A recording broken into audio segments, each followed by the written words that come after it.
Some persons have heard that women could wash their vagina with alum to keep it tight and firm to make the act more enjoyable for the man. Some ladies who are often in a hurry to get results tried it out, and now they are reaping the reward of that decision. In what way, you may ask?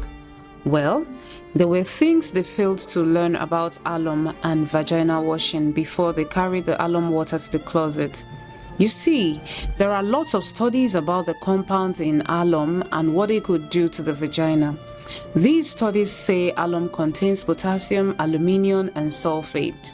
These compounds are able to make so much difference to the vagina's mucus level when in contact with it. If you have ever washed a snail with alum, you will understand what happens when alum comes in contact with the vagina. It will clear the mucus, leave it dry for some time, and force an imbalance of bacteria to happen. And this could really be dangerous. It could result in an infection and affect fertility if there is constant alum water wash. The movement of the sperm through the vagina for egg fertilization would be altered when there is no mucus in the vagina.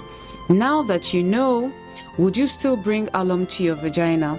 Now, this is especially if you are trying to conceive.